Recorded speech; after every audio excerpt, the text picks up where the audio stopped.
this place in history, we're in Winooski with Executive Director of the Vermont Historical Society, Steve Perkins. Steve, what brings us to the Onion City? So we're standing outside the Champlain Mill, and we're going to go inside and we're going to see the Mill Museum and to understand the industrial past of Winooski. So Amanda, we're inside the Mill Museum, and Miriam Block, who's the Executive Director, has joined us to tell us all about what we see here. Miriam, really basic question first. What is a mill? A mill is a place where things are manufactured, and this is a textile mill, and textiles is just another word for fabric. Why did they build mills here? Why Winooski?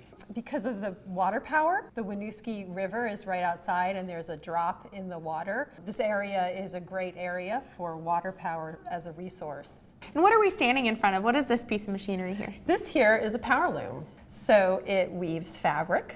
And there might be a little espionage involved in the history of this, I heard. Power loom was invented in England. They had a patent on it, and Francis Cabot Lowell in the early 1800s went over to England, and there was a little espionage where he memorized the plans and brought that back to America to rebuild the loom so that there could be manufacturers in New England. So it's my understanding looms, you know, if you do it by hand, you have to run a shuttle through these strings, but a power loom is using the water power to fire that shuttle back and forth. Yes, that's exactly what happens. So they could put hundreds of them in a room. Yes, right? So the photograph behind you, you can really imagine that in a mill building like this, there would have been many looms running. It would have been incredibly noisy and not very comfortable to work there. Who did work here? Initially, young Yankee girls were brought from their farms. It was an opportunity for them to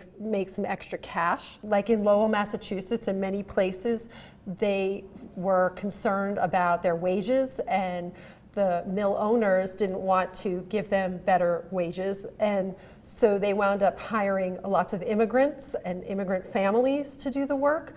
So that is how Winooski was built up, based on immigrants coming to this area to find jobs. French Canadian people, Polish, Syrian, Lebanese, Irish, Italian, all came to work here at the mill.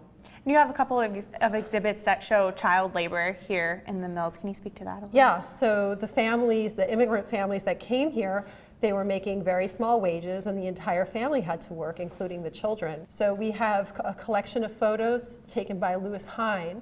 Lewis Hine was hired by the National Child Labor Committee in the early 1900s to document child labor in America. One of the areas that he focused on was the textile industry, and he did come to Winooski and Burlington to photograph children that worked in the mill. So we have a bunch of photographs of them working here, both in the Champlain Mill and the Chase Mill, which is the building across the river from us. And you have a great museum here. Is it open to the public? It is. We are open from 9 to 5 on weekdays, and it's free. At this place in history. You're watching Local 44 Morning Brew with Megan Carpenter, Pollokseni Manjari, Spencer Thomas, and Sky Tracker meteorologist Amanda Tebow. This is Local 44 Morning Brew.